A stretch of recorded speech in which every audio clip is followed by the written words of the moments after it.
മഴക്കാലമാണല്ലോ, അപ്പോൾ ഈ പടം കണ്ട് ഇറങ്ങുമ്പോൾ അതിൻ്റെ ആ ഫീല് പുറത്തിറങ്ങുമ്പോഴും സസ്റ്റെയിൻ ചെയ്യുന്നുണ്ട്. ആ OST കേൾക്കാൻ അവരിരുന്നു എന്നാണ് പറയുന്നത്. അവിടെ കുറച്ചുകൂടെ വേണമെന്നായിരുന്നു എൻ്റെ ആഗ്രഹം എന്ന് പറയുന്നത്. ഇല്ല, നമ്മളുടെ ചിന്തയിൽ ഇതൊരു ഹൊറർ പടമല്ല. അതെ, രണ്ട് വേണമെങ്കിൽ പേടിപ്പിക്കാനാണെങ്കിൽ ഷോർട്ട് ഡിവിഷൻ മാറ്റാം അതിൻ്റെ. നിന്നെ പോലുള്ള പേടിത്തൊണ്ടന്മാർ എൻ്റെ കൂടെ ഡ്യൂട്ടിക്കിടില്ലെന്ന് നാളെ SHOയോടൊന്ന് പറയാനല്ലോ. പക്ഷെ വെള്ളസാരി കൊടുത്ത പ്രേതം പോയില്ലേ? ബ്ലാക്ക് ആൻഡ് വൈറ്റ് സിനിമകളിൽ പ്രേതത്തെ കാണിക്കുമെങ്കിൽ കറുത്ത സാരി എടുത്താൽ രാത്രി കാണിക്കാൻ പറ്റില്ല. അതുകൊണ്ടൊരു വെള്ള സാരി എടുത്തു. പിന്നെ മലയാള സിനിമ കളറായപ്പോഴും ആ വെള്ള സാരി കണ്ടിന്യൂ ചെയ്താൽ രഹസ്യം പുറത്തായി. ജനം ഇത്രയും ഏറ്റെടുക്കുമെന്നൊരു ഹൈ ഞാൻ ചിന്തിച്ചിട്ടില്ല. ഒരു വാട്സപ്പ് സ്റ്റാറ്റസിന് പുള്ളിയുടെ കാരണം കൊണ്ട് അടിക്കണം. ഇത് കേൾക്കാൻ ഭയങ്കര സന്തോഷമാണ്. നിങ്ങളെ ഇടയ്ക്കിടയ്ക്ക് ഇങ്ങനെ ഓർക്കുന്നുണ്ട് ഇത്തരത്തിലുള്ള പാട്ടുകളിലൂടെ. അത് സുന്ദരനായിട്ടുള്ള ചെറുപ്പക്കാരൻ, ഞങ്ങൾക്ക് ഭയങ്കര സെന്റിമെന്റ്സ് തോന്നിയിട്ടുള്ള ഒരു ചെറുപ്പക്കാരൻ. പുഴയിലൂടെ ഒരുപാട് ജലം ഒഴുകിപ്പോയി. കുറെ നാൾ മാറിയിരിക്കുമ്പോൾ ഓട്ടോമാറ്റിക്കലി എല്ലാവരുടെയും തലയിൽ നിന്ന് കാണേണ്ടടുത്ത് കാണപ്പെടുക എന്നൊക്കെ പറയുന്ന കാര്യം സാധനം വേണം. പിന്നെ ഞാൻ വിചാരിക്കുന്നത് നമ്മളെക്കാളും മികച്ച ഒരുപാട് നടന്മാർ ഇവിടെ ഉണ്ട്. അദ്ദേഹത്തിന്റെ സിനിമ കളിക്കുമ്പോൾ ഞങ്ങളോട് പഠിച്ചുകൊണ്ടിരിക്കുക. ആക്ടിങ് പഠിപ്പിക്കാൻ വേണ്ടി നസറുൽ ഷാ വന്നായിരുന്നു. പുള്ളി പറഞ്ഞു, no no no, you are an actor, you have to do acting എന്ന് പറയുന്നത് കെട്ടിപ്പിടിച്ച്. ആദ്യമായി ഈ നടനെ തിരിച്ചറിഞ്ഞത് ഞാൻ. തെറ്റാണ് ചെയ്യുന്നതെന്ന് അറിയുമ്പോൾ നമ്മുടെ കണ്ണിൻ്റെ അകത്തൊരു ഒരു ചെറിയ, ഞാൻ അങ്ങനെയാണ് അതിനെ വായിച്ചെടുത്തത്. ഒരു അബദ്ധം പറ്റിയാൽ അതിനെ പ്രൊട്ടക്ട് ചെയ്യാൻ വേണ്ടി, പിന്നെ സ്വയം പ്രൊട്ടക്ട് ചെയ്യപ്പെടാൻ വേണ്ടി ക്രൈം ചെയ്യുന്ന ആൾക്കാരാണ്. സിനിമ കഴിഞ്ഞിട്ട് ആരും തിയേറ്ററിൽ നിന്ന് എണീക്കാൻ തയ്യാറായിരുന്നില്ല. റോന്തിൻ്റെ വിജയവിശേഷങ്ങളുമായിട്ട് ക്രൂ നമുക്കൊപ്പമുണ്ട്. റൈറ്റർ ഡയറക്ടർ ഷാഹിദ് കബീർ ഉണ്ട്. ഹായ്. അതേപോലെ കുമാരദാസ് നിങ്ങൾ കണ്ടിട്ടുണ്ടാവും, കണ്ടിട്ടുള്ളവർക്കറിയാം, അതിനകത്തൊരു ഗംഭീര പോലീസുകാരനാണ്. ഹായ്. പോലീസുകാരൻ മാത്രമല്ല കേട്ടോ, അത് വലിയ ആളാണ്, ഞാൻ നോക്കിയപ്പോഴാണ് മനസ്സിലാക്കിയത്. അതേപോലെ അരുൺ, നമ്മൾ കുറേ നാളായിട്ട്, അല്ലെങ്കിൽ തന്നെ അരുണിനെ ഇത്തരം പ്രൊമോഷൻസിന് കണ്ടിട്ടേ ഇല്ല അല്ലേ, പൊതുവിൽ പ്രത്യക്ഷപ്പെടാത്ത അരുണിനെ നമുക്ക് കിട്ടിയിട്ടുണ്ട്. അപ്പോൾ ശരിക്കും പറഞ്ഞാൽ ഇതിൻ്റെ എക്സ്ക്ലൂസീവ്നെസ് എന്ന് പറയുന്നത് ഇവർ രണ്ടുപേരാണ്. കുമാരദാസ് ആദ്യമായിട്ടല്ലേ പ്രൊമോഷൻ. ഈ രണ്ടറ്റത്തിരിക്കുന്ന പോലീസുകാരാണെങ്കിലും ശരിക്കുള്ള പോലീസുകാരൻ നടുക്കിരിക്കുകയാണെന്നുള്ളത് നിങ്ങൾക്ക് എല്ലാവർക്കും അറിയാം, നമ്മൾ പുതുതായിട്ട് പരിചയപ്പെടുത്തേണ്ട കാര്യമില്ല. ഷാഹി, ശരിക്കും പറഞ്ഞു കഴിഞ്ഞാൽ പടം 3 സ്ഥലങ്ങളിൽ എനിക്ക് ഭയങ്കരമായ പ്രശ്നം ഉണ്ടായി. അത് ഒരു സ്ഥലത്ത് എൻ്റെ അടുത്തിരിക്കുന്ന ആളെ എന്നെ കയ്യിൽ പിടിക്കുകയും ഹോൾഡ് ചെയ്യുകയും ചെയ്തു. കാരണം എൻ്റെ ശ്വാസം ഇങ്ങനെ ഭയങ്കരമായിട്ട് വന്നു. ആ കുട്ടിയുടെ സീനിലുണ്ടല്ലോ, അവിടെ പിടിവിട്ടുപോയി. പക്ഷേ ആ ഷോക്ക് അവിടെ കിട്ടിയതുകൊണ്ട് എനിക്ക് പിന്നീട് കിട്ടിയ ഷോക്കുകളൊക്കെ മൈൽഡായിട്ട് മാനേജ് ചെയ്ത് കവർ ചെയ്യാൻ പറ്റി. അസാധ്യ സിനിമ. എന്നുവെച്ചാൽ എൻ്റെ കൂടെ ഇരുന്നവരൊക്കെ ഭയങ്കരമായിട്ട് ഇമോഷണലായിരുന്നു. സിനിമ കഴിഞ്ഞിട്ട് ആരും തിയേറ്ററിൽ നിന്ന് എണീക്കാൻ തയ്യാറായിരുന്നില്ല. ആ ഇമോഷൻസ് എനിക്കിപ്പോഴും ഓർമ്മയുണ്ട്. അത് കുറേ സമയവും കൂടെ തിയേറ്ററിൽ നമ്മൾ അവിടെ ഇരുത്തിയിരുന്നെങ്കിൽ മാനേജ്ഡ് ആവുമായിരുന്നു എന്ന് തോന്നി. എന്നിട്ട് പിന്നെ ചെയ്തതെന്ന് വെച്ചാൽ, കാറിനകത്ത് കയറുന്നത് വരെ പരസ്പരം സംസാരിക്കാതെ ഞങ്ങൾ 3 പേരുണ്ടായിരുന്നു. കാറിനകത്ത് വന്നിരുന്നിട്ട് കുറച്ച് നേരം അങ്ങനെ ഇരുന്നു. എന്നിട്ട് വേറെ കാര്യങ്ങൾ പറഞ്ഞിട്ട് ഡീൽ ചെയ്യാൻ ശ്രമിച്ചു. അത്രയ്ക്കും ഷോക്കിംഗ് ആയിരുന്നു. ശരിക്കും ഗംഭീര സിനിമയാണ്. അഭിപ്രായങ്ങൾ എങ്ങനെയൊക്കെ വരണേ? നമുക്ക് പൊതുവേ ഒരു സിനിമ സക്സസ് എന്ന് അല്ലെ ആൾക്കാർക്ക് ഇഷ്ടപ്പെടുന്നു എന്ന് മനസ്സിലാവുന്നത്, നമുക്ക് ഒരു പരിചയമില്ലാത്ത ആൾക്കാർ നമുക്ക് മെസ്സേജ് അയക്കുകയോ നമ്മളെ ഇൻസ്റ്റാ സ്റ്റോറി ഷെയർ ചെയ്യുക, എനിക്ക് എല്ലാവരുടെയും ചെയ്യാൻ പറ്റുന്നില്ല. അതിൽ കൂടുതൽ സ്റ്റോറീസ് വന്ന് നിറയാന്നൊക്കെ പറയുമ്പോഴാണ് ആൾക്കാരെടുത്തു എന്ന് നമുക്ക് തോന്നുന്നു. അങ്ങനൊരു സംഭവം ഇതിൻ്റെ അകത്തുണ്ടായിട്ടുണ്ട്. ഇപ്പോൾ ഷാഹി ചെയ്യുന്ന പോലീസ് കഥകളിലൊക്കെ ഇമോഷൻസ് ഉണ്ടാവും. ഒരുപക്ഷെ എനിക്ക് തോന്നുന്നത് ഷാഹി പോലീസ് കഥകൾ എഴുതുന്നത് തന്നെ ഇമോഷൻസിനെ കമ്മ്യൂണിക്കേറ്റ് ചെയ്യാൻ വേണ്ടിയിട്ടാണ്. ഒരു കുറ്റാന്വേഷണം ഡെവലപ്പ് ആവുന്നത് സത്യത്തിൽ അത് കുറ്റം അന്വേഷണം എന്നുള്ള അർത്ഥത്തിലല്ല, ആ കഥാപാത്രങ്ങളുടെ ഉള്ളിലൂടെയുള്ള അവരുടെ സംഘർഷങ്ങളെ ശരിക്കും വെളിവാക്കുമ്പോഴാണ് എന്താണ് യഥാർത്ഥത്തിലുള്ള കുറ്റം, കോൺഫ്ലിക്റ്റ് എന്നൊക്കെ ഉള്ളത് പുറത്തു വരുന്നത്. കുറ്റം ചെയ്യാൻ വേണ്ടിയിട്ട് പുറത്തുനിന്ന് ഒരാളും വരില്ല എന്ന് വെച്ചാൽ, പുറത്തുനിന്നുള്ളവരല്ല കുറ്റം ചെയ്യുന്നത്. പോലീസുകാർ ഒരു സൈഡിൽ, കുറ്റവാളികൾ ഒരു സൈഡിൽ എന്നില്ല. എല്ലാ കുറ്റങ്ങളും എങ്ങനെയാണ് പരുവപ്പെടുന്നതെന്ന് ഷാഹിയുടെ സിനിമകളിലൂടെ സഞ്ചരിക്കുമ്പോൾ നമുക്ക് മനസ്സിലാവും. ഇത് തന്നെ ഉദ്ദേശിച്ച് എഴുതുന്നതാണ്. എനിക്കിപ്പം ഇപ്പോൾ KG ജോർജ് സാറിൻ്റെ എവനിയ എന്ന് പറയുന്ന സിനിമ എന്തുകൊണ്ടാണ് എനിക്ക് ഏറ്റവും പ്രിയപ്പെട്ടതെന്ന് പറഞ്ഞാൽ, അതിലൊരു കുറ്റവാളിയോ കുറ്റമോ അങ്ങനല്ല, ഒരു ജീവിത സാഹചര്യങ്ങൾ കൊണ്ട് ഒരു കൊലപാതകം ഉണ്ടാകുന്നു. അല്ലാതെ ഒരു കുറ്റാന്വേഷണത്തിനപ്പുറം ആ ജീവിത സാഹചര്യങ്ങളാണ് ആ സിനിമ വെളിവാക്കുന്നത്. അതിൽ വില്ലനോ നായകനോ എന്നൊന്നുമില്ല, മനുഷ്യൻ്റെ അവസ്ഥകളെന്ന് പറയുന്നതാണ്. എനിക്കത് ഭയങ്കര പ്രിയപ്പെട്ടതാണ്. അതുകൊണ്ട് തന്നെ ഞാനും എൻ്റെ കഥകളിൽ അറിയാതെ അതിൽ ഇൻഫ്ലുവൻസ്ഡാണ്. ഇതിൻ്റെ അകത്ത് കുറ്റവാളികൾ എന്ന് ഞാൻ പറയുന്നില്ല, ഒരിക്കലും എന്തെങ്കിലും സംഭവിക്കില്ല എന്ന് വെച്ചാൽ വളരെ അല്ലേ അങ്ങനെയുള്ളതൊക്കെ ഒരു സഹായം. പക്ഷെ അത് നമ്മളുടെ നേരെ വരുമ്പം നമ്മളുടെ ബേസിക് സാധനം മാറിക്കൊണ്ടിരിക്കും. പിന്നെ നമ്മളുടെ സർവൈവലാവും മനുഷ്യൻ്റെ. അങ്ങനെയാണ് ഞാൻ എന്നെ കാണുന്നത്. അല്ലാതെ ഒരാൾ മനഃപൂർവ്വം ഒരു ക്രൈമിന് വേണ്ടി ഇറങ്ങുന്നില്ല. സിറ്റുവേഷൻസ് അനുസരിച്ച് ഒരു അബദ്ധം പറ്റിയാൽ അതിനെ പ്രൊട്ടക്ട് ചെയ്യാൻ വേണ്ടി, പിന്നെ സ്വയം പ്രൊട്ടക്ട് ചെയ്യപ്പെടാൻ വേണ്ടി ക്രൈം ചെയ്യുന്ന ആൾക്കാരാണ്. ലൈറ്റർ കോമഡികൾ ഇതിനകത്ത് ഒരുപാട് കൈകാര്യം ചെയ്തിട്ടുണ്ട്. അത് സിറ്റുവേഷണൽ കോമഡികളായതുകൊണ്ട് തന്നെ നമുക്ക് എടുത്തു പറയാൻ പറ്റില്ല. പക്ഷേ പൊട്ടിച്ചിരിയായിരുന്നു, ഭയങ്കരമായിട്ട് പൊട്ടിച്ചിരിക്കുന്നുണ്ടായിരുന്നു. അതേപോലെ തന്നെയാണ് ഷാഹിൻ്റെ ഏറ്റവും വലിയ പ്രത്യേകതയായിട്ട് എല്ലാവരും വിലയിരുത്തുന്നത് തിരക്കഥയാണ്. പിന്നെ ആക്ടേഴ്സ്, സിറ്റുവേഷൻസിനെ ഇവർ ഇങ്ങനെയാണ് ഹാൻഡിൽ ചെയ്യുന്നത്. അത് ശരിക്കും ദിലീഷേട്ടൻ മാങ്ങ പറക്കുന്ന ഒരു സീനിൽ അവിടുത്തെ ലൈറ്റിങ് കണ്ടപ്പോൾ പൊളിച്ചു. എന്ന് വെച്ചാൽ ആ സ്ഥലം നമ്മൾ കണ്ടിട്ടുണ്ട്, അവിടെ നമ്മൾ നിൽക്കുന്നത് ഇങ്ങനെ തന്നെയാണ്, അല്ലാതെ സിനിമാറ്റിക് അല്ല. ഇളവീഴ പൂഞ്ചിറയിലും മനീഷായിരുന്നു ചെയ്തിരുന്നത്. പക്ഷേ വീണ്ടും വീണ്ടും അത്ഭുതപ്പെടുത്തുന്ന ലൈറ്റിംഗ് എന്ന് പറഞ്ഞാൽ അസാധ്യമാണ്. ആക്ടേഴ്സിനെ കുറിച്ച് നമുക്ക് സംസാരിക്കുന്നതിന് മുമ്പ് ആ നൈറ്റുകളില്ലേ, അത് അങ്ങനെ തന്നെ ചെയ്തെടുക്കണം എന്നുള്ളൊരു വിഷൻ ഇല്ലേ? ഞങ്ങൾ ഈ സിനിമ ചെയ്യുമ്പോൾ നൈറ്റാണ് സിനിമ. അപ്പോൾ ഷൂട്ട് ചെയ്യുമ്പോൾ ഭയങ്കര റോ ആയിട്ടിരുന്നാൽ റിയലിസ്റ്റിക്, കുറേ കൂടെ റിയലിസ്റ്റിക് ആയിട്ട് ഷൂട്ട് ചെയ്ത് കഴിഞ്ഞാൽ ബാക്ക് ഡ്രോപ്പ് ഒന്നും കാണില്ല, ഭയങ്കര ഇരുണ്ട സ്ഥലമായിരിക്കും. എന്നാൽ ഹൈ എൻഡ് സിനിമാറ്റിക് ആയിട്ട് നമുക്ക് പോകാൻ പറ്റില്ല. സോ അങ്ങനെ വന്നു കഴിഞ്ഞപ്പോൾ ഞങ്ങൾ ആ ഒരു പ്രാക്ടിക്കൽ ബുദ്ധിമുട്ട് മറികടക്കാനാണ് ക്രിസ്മസ് കാലത്തിലോട്ട് സിനിമ പ്ലേസ് ചെയ്തത്. അതിലേക്ക് കൂടുതലെത്താം. ഈ മനുഷ്യൻ്റെ ഒരു ഷോട്ടിൽ ഇൻറ്റൻസീവായ സീനിൽ തന്നെ ഒരു നോട്ടം ഇങ്ങനെ കണ്ടിന്യൂ ചെയ്യുന്നുണ്ടായിരുന്നു. പക്ഷേ ഇടയ്ക്കൊരു സാധനത്തിന് ഇയാളുടെ മുഖത്ത് എന്തോ ഒരു സാധനം വരുന്നുണ്ട്, ഒരു കണ്ണിൽ എന്തോ ഒരു ചെറിയ ചലനം വരുന്നുണ്ട്. അപ്പോൾ നമ്മൾ വിചാരിച്ച് ഇതെന്താണ് ഈ നിഗൂഢത എന്ന് മനസ്സിലാവുന്നില്ല. ആ സീനിന് ശരിക്കും ആ നിഗൂഢത ആവശ്യമാണ്. എത്രത്തോളം പഠിച്ച് ചെയ്യുന്നു എനിക്കറിഞ്ഞൂടാ. ബാക്കിലോട്ട് ക്യാമറ ഇങ്ങനെ കാണിക്കുമ്പോൾ അയാൾ നടന്നു പോവുക, പുറത്തേക്ക് അയാളെ കൊണ്ടുപോവുക, ആ സമയത്ത് നിങ്ങളുടെ ആക്ഷൻസ് ഉണ്ട്. അവിടെ മനസ്സിലായി അരുൺ ഒരു ഭീകരനാണ് എന്ന് മനസ്സിലാക്കുന്ന സാധനമാണ്. ആ ഷോട്ടൊക്കെ എടുക്കുമ്പോൾ അത് കഴിഞ്ഞിട്ട് ആ സ്ക്രീനിലൊക്കെ കാണുമ്പോൾ എന്തായിരുന്നു? പോലീസ് വേഷം ഞാൻ മുമ്പ് ചെയ്തിട്ടുണ്ട്. പക്ഷേ ഇതിൽ പോലീസ് വേഷം അവതരിപ്പിക്കുമ്പോൾ നമുക്ക് കുറച്ചും കൂടി ഉത്തരവാദിത്വവും ജാഗ്രതയും ആവശ്യമുണ്ട്. കാരണം ഒരു പോലീസുകാരനാണ് ഇതിൻ്റെ സംവിധായകൻ, എഴുത്തുകാരൻ. അപ്പം അത് തന്നെ ഒരു വലിയ കാര്യമാണ്. അത് തന്നെയാണ് അതിൻ്റെ പ്ലസ്സും. ഷാഹിയുടെ ഒരു രീതി എന്ന് പറയുന്നത് വളരെ കംഫർട്ടബിളാക്കി ആർട്ടിസ്റ്റിനെ, ഒരു ക്ലൈമറ്റ് ഉണ്ടാക്കും ഷാഹി, ഒരു കാലാവസ്ഥ ഉണ്ടാക്കും. എന്നിട്ട് അവിടെ ഇരുന്നിട്ട് അങ്ങേർക്ക് വേണ്ട പോയിന്റ് നോക്കുന്നു എന്നുള്ളതാണ്. ഞാനവിടെ വേഷം ഇട്ട് വന്ന് അവിടെ ഇരുന്ന് ഒരു ഡയലോഗ് വെറുതെ റിഹേഴ്സൽ പറഞ്ഞു, ഒരു പോയിന്റിൽ ഷാഹി ചാടിയിട്ട് ഓക്കെ എന്ന് പറഞ്ഞ് പോവുകയും, പിന്നെ ഷാഹി അധികം കണ്ടിട്ടില്ല. മറ്റൊരു സ്ഥലത്ത് അയാൾ മോണിറ്ററിൽ ഇരിക്കുന്നു നിങ്ങൾ ഈ പറഞ്ഞ സീൻ ഷൂട്ട് ചെയ്യുമ്പോൾ. അപ്പോൾ അത് പിന്നെ സിങ് സൗണ്ടും ആയതുകൊണ്ട് ഞങ്ങൾ കൂടുതൽ അങ്ങനത്തെ അധികം കമ്മ്യൂണിക്കേഷൻ ഇല്ലാതെ ഡയറക്ടറെ അധികം കാണുന്നില്ലായിരുന്നു. എന്തെങ്കിലും അത്യാവശ്യം ഉണ്ടെങ്കിൽ മാത്രം ഷാഹി വരിക എന്നുള്ള പേര്. അപ്പോൾ ആ പോയിന്റിൽ വെച്ചിട്ട് അങ്ങനെ അങ്ങ് പോയി. അങ്ങനെ ആ കഥാപാത്രത്തിനെ എവിടെയോ വെച്ച് പിടികിട്ടി, ഡയറക്ടറുടെ സഹായത്തോടു കൂടി പിടികിട്ടി അങ്ങനെ മുമ്പോട്ട് പോയി എന്നേ പറയാൻ പറ്റുള്ളൂ. പോലീസിൽ അത്രയും വലിയ ഉദ്യോഗസ്ഥരെയൊന്നും നമ്മൾ കണ്ടിട്ടൊന്നും ഇല്ല സത്യം പറഞ്ഞാൽ. ഞാനങ്ങനെ അവരുടെ തൊഴിൽ മേഖലയിൽ പോയിട്ട് കണ്ടിട്ടോ അങ്ങനെയൊന്നും ഇല്ല. അപ്പം അതുകൊണ്ട് അത് ഇങ്ങനെയാവും എന്നൊക്കെ വിചാരിച്ചിട്ട് ചെയ്യുന്നതാണ്. പിന്നെ ഇവരൊക്കെ ഉണ്ടല്ലോ സഹായിക്കാൻ. അസാധ്യ പോലീസുകാരൻ, അയാളുടെ ബുദ്ധിയും ക്രൂക്കഡ്നെസ്സും ഒക്കെ ആ ഒറ്റ സാധനം കാണിച്ചു കൊടുത്താൽ അവരും മനുഷ്യരാണല്ലോ. ക്രൂക്കഡ്നെസ് നമ്മൾ ഈ വേഷം ഇട്ടിട്ട് കാണിച്ചാൽ മതി, അതുള്ളതാണല്ലോ.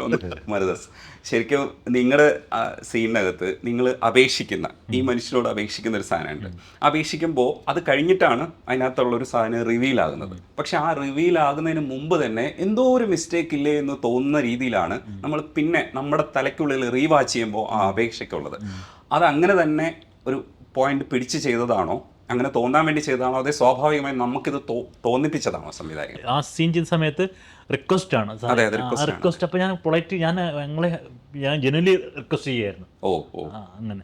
പക്ഷെ എനിക്കറിയാം കഥയുടെ പ്ലോട്ടും കാര്യമൊക്കെ അറിയാം. പക്ഷേ ആ സീനിൽ ഞാൻ അങ്ങനെ തന്നെ ചെയ്തതാണ്. അപ്പോൾ അതുകൊണ്ട് 2 കൈ ഉപയോഗിച്ചപ്പം ഒരു ഫ്രണ്ട് പറഞ്ഞു, കുമാരൻ നീ 2 കൈ ഉപയോഗിച്ചത് മോശമായി പോയി അങ്ങനെയൊക്കെ. പക്ഷേ എനിക്ക് ആ സമയത്ത് ആ റിക്വസ്റ്റ് സമയത്ത് ബിസി, ഇപ്പോൾ തന്നെ റിക്വസ്റ്റ് ചെയ്യുമ്പോൾ 2 കൈയാണ് വരുന്നത്.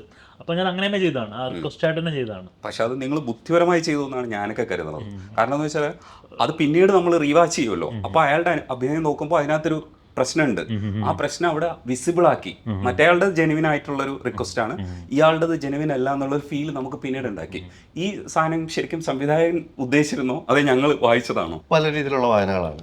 ഇപ്പോൾ നിങ്ങൾ പറയുമ്പം അരുണ്ട ആ നോട്ടം എന്നെ വേറെ രീതിയിലാണ് ഫീൽ ചെയ്തത്. എനിക്ക് തോന്നുന്നു അതായിരിക്കും നിങ്ങൾ ഉദ്ദേശിച്ചെന്നാണ്. എനിക്ക് ആ നോട്ടത്തിന്റെ അകത്ത് അയാളുടെ ഒരു ഫീലുണ്ട്, ആ പ്രവൃത്തിയിലൊരു ഫീലുണ്ട് എന്നുള്ള ഫീലിങ്സ് ആണ് എനിക്കത് ഭയങ്കരമായിട്ട് എനിക്കത് ഓക്കെ ചെയ്യണോ വേണ്ടേ എന്നുള്ള അല്ല ഒരു അവസ്ഥ. നമ്മൾ പറയത്തില്ല, ചിലത് നമുക്ക് അറിയാം നമ്മളൊരു തെറ്റാണ് ചെയ്യുന്നതെന്ന് അറിയുമ്പോൾ നമ്മുടെ കണ്ണിൻ്റെ അകത്തൊരു ഒരു ഒരു ചെറിയ, ഞാൻ അങ്ങനെയാണ് അതിനെ വായിച്ചെടുത്തത്. നിങ്ങൾ അതിന്റെ ഓപ്പോസിറ്റ് ആയിരിക്കും.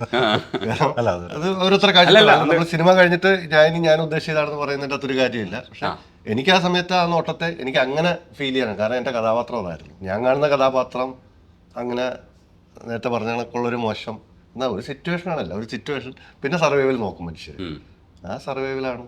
ആരെയും അങ്ങനെ കുറ്റവാളി എന്ന് പറയാൻ പറ്റില്ലെന്ന്. ഇല്ല അയാൾക്കത് അത് ചെയ്തേ പറ്റുന്ന സിറ്റുവേഷൻ ആണ്, അയാളുടെ നിലനിൽപ്പാണ്.